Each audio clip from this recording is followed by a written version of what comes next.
The morning waited like a held breath. Cool air folded over the camp as the first band of light thinned the darkness. Abraham rose before the day announced itself, the ground firm under his feet, the leather cords of the tent quiet against the poles. The world lay still, yet something vast and invisible pressed at the edges of his heart. In the quiet hours of the night he had heard the one he followed, not as a sound that any other ear could measure, but as a command that settled with absolute weight.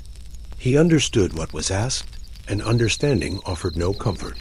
He moved with care, not because he feared waking others, but because each motion felt holy and heavy, as if the sand itself had turned sacred.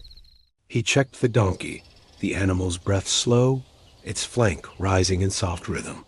He gathered wood cut smooth and dry, selected carefully so it would catch quickly and burn clean. He placed it in a bundle he could lift and then later shift to the shoulders of the boy. The knife he inspected without lingering. The flint and tinder he sealed in leather, protected from wind and grit.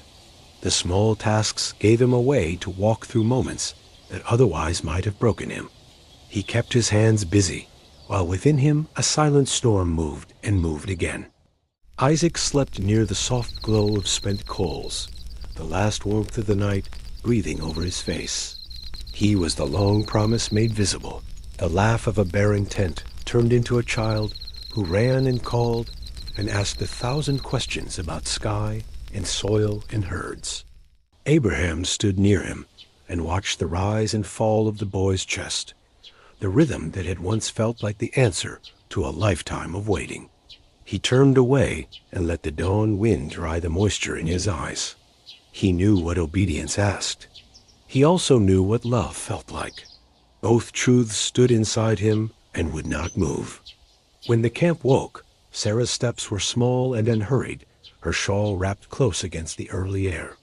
She watched the preparations and touched the edge of the bundle of wood with a palm that had cooked and cleaned and carried and comforted. Abraham met her gaze for a moment that felt like a mile, then looked toward the horizon. He named the journey as an act of worship, and the words hung between them without argument. She watched her husband with the quiet of someone who had walked with him through deserts and famine and kings and promises. She watched her son, and the lines of her face held what only a mother's face can hold. By the time the sun lifted fully, the 4 travelers and the donkey were moving, their shadows long and thin on the sand.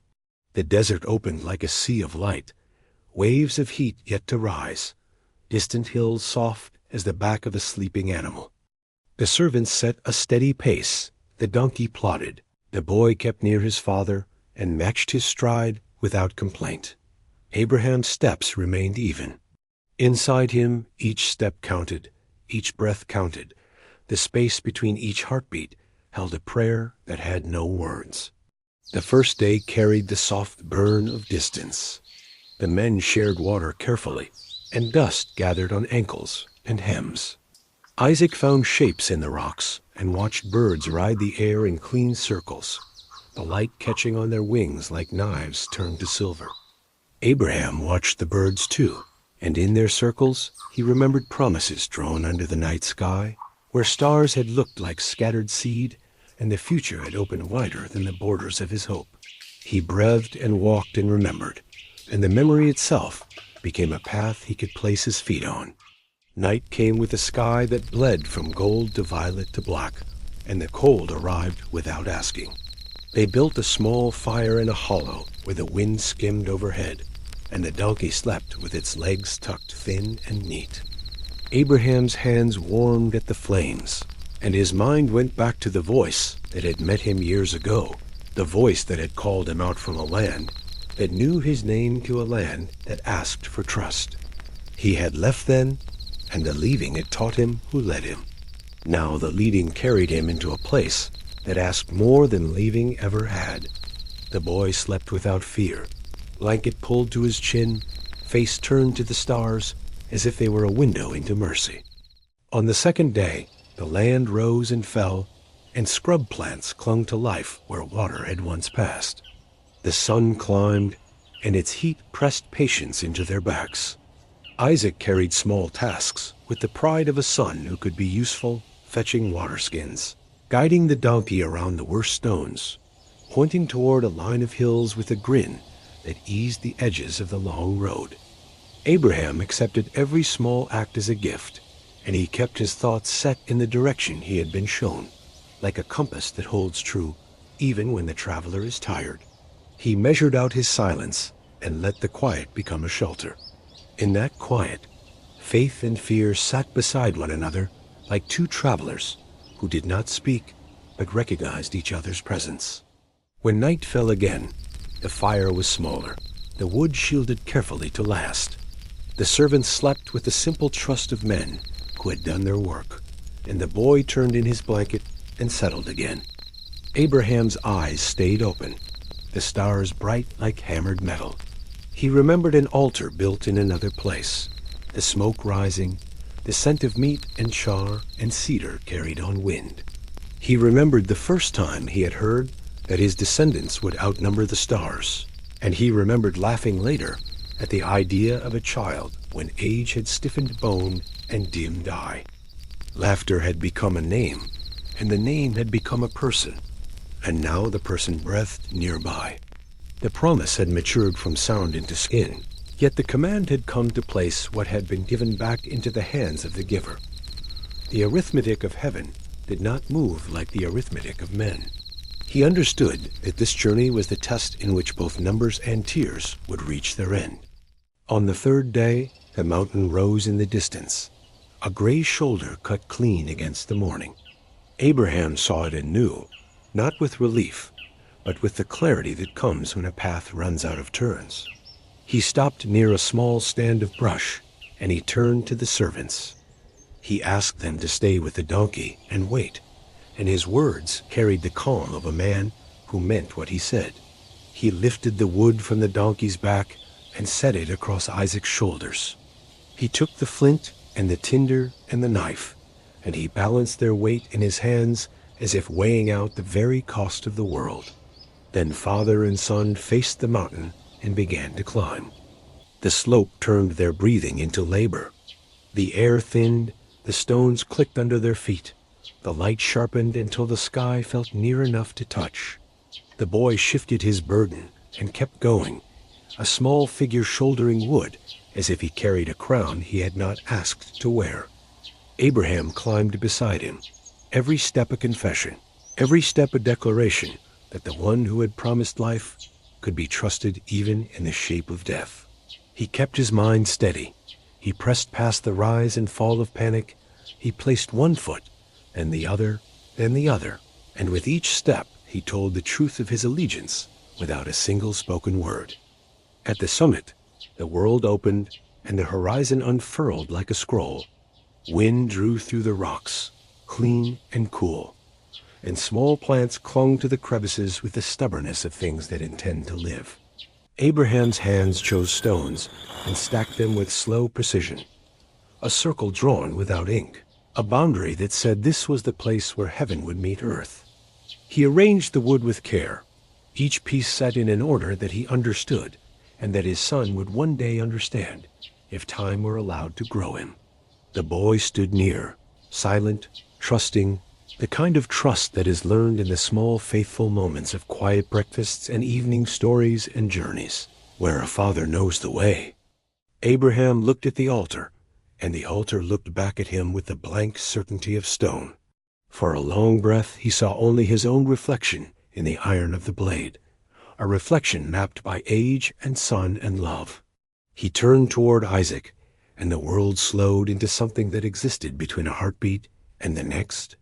He bound the boy with cords as gentle as his hands could make them, and the boy did not resist. He lifted him and placed him on the wood. He could feel the pulse of the boy's life against the bones of his own arms. He stood above the altar and remembered every way God had kept him. Every night the stars had told him not to be afraid. Every morning the light had risen on a promise that did not break. He reached for the knife, lifted it, and made a space in his chest for obedience to live where fear had settled. The wind dropped for a moment. The fire kit lay near like a mute witness. The sky, a plain blue sheet, spread over everything. Then the God who had called him saw what needed to be seen, and the test reached its line.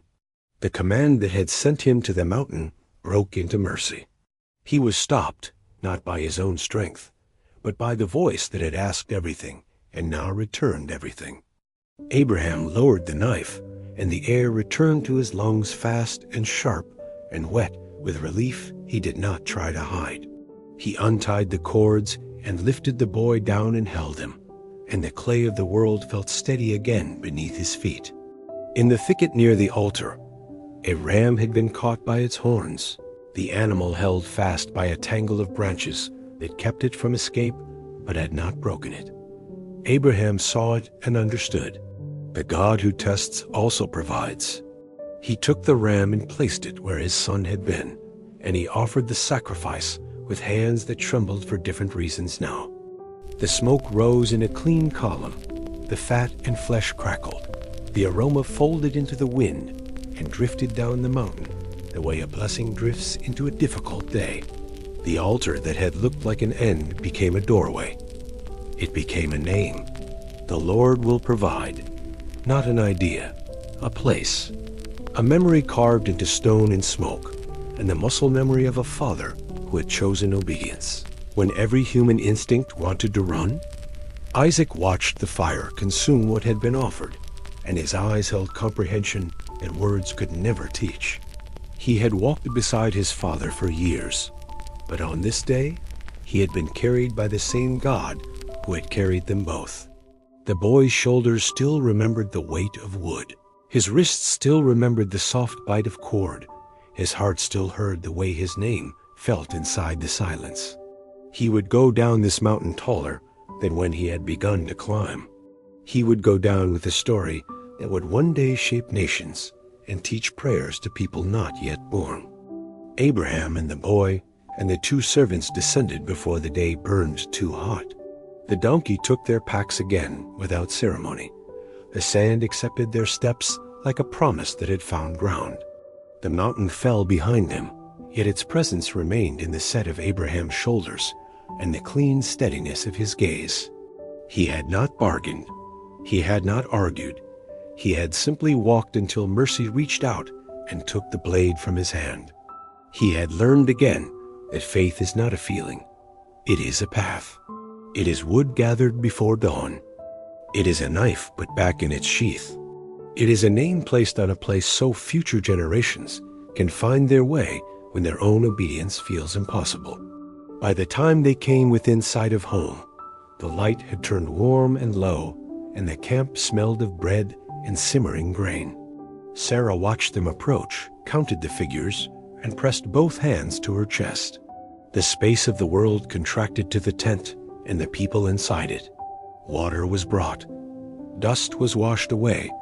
Garments were shaken clean. Isaac ate with an appetite sharpened by fear that had not been named, and laughter returned to the sound of his chewing and the clatter of the dish. Abraham sat in the doorway and watched the sky redden, and the color looked like a seal placed on a covenant that could not be broken by time or trial. Night came, and the camp settled into the small comforts of heat and rest. Abraham lay awake for a while and listened to the quiet, the breath of his family, the distant huff of the donkey, the sigh of wind over sand. He understood something that could not be taught by any school besides the one he had just attended. The God who had promised descendants like stars did not need human strategies to deliver on a word, and human fear could not choke what heaven had already willed into existence. The test had not been about cruelty. It had been about trust, and trust had been proved, and provision had been seen, and the story would carry this truth forward like a torch through centuries that would test it again and again. In the days that followed, Abraham returned to the ordinary. He rose with the sun. He walked the herds. He measured the health of animals and the strength of water sources. He counted the nights with Sarah in a tent softened by time. He watched Isaac grow taller and stronger, watched the boy shape wood with a knife, watched him run the ridge lines with other boys, watched him stop to help whenever help was needed. The mountain became a memory, but not a fading one. It remained clear as the line of his own hand, and when he told the story, he spoke of a place and a name, and a moment when God provided precisely where it seemed least possible. He kept the blade sharp and the altar stones in his mind, not as threats, but as reminders that surrender opens the door through which life arrives. Generations would retell this day, and every retelling would carry the same steady heartbeat. God sees, God tests, God provides. The rhythm would echo across prophets and psalms, and prayers whispered in rooms where fear makes its home. It would echo in the life of another son who would carry wood on his back and climb a different hill, slow and certain and willing, while a father watched with love that did not turn away. On that later hill, no knife would be stopped, and the world would be given more than a ram. The world would be given the Lamb. The story on Moriah would cast its shadow forward, not in darkness, but in shape and meaning. A map to mercy drawn ahead of time, so those who come later can understand the weight and wonder of what love does when it is fully given. For those who walk their own long roads, the mountain still offers a compass. Obedience can look like a path that makes no sense in early light. Fear sharpens imagination, and peace feels thin. Yet the same God who led Abraham step by step still meets his people in the tension between faith and fear. He sets the place of provision and never loses track of those who keep walking toward him. So the story remains alive, written on hearts that know what surrender costs. An old man prepares for a journey. A boy carries wood, a mountain waits, and mercy is already there. Smoke rises, a name is spoken, and ordinary days become holy because God provided what was needed at the right time. When trust feels impossible, remember the mountain. The God who asked still provides. The Lord will provide then and now.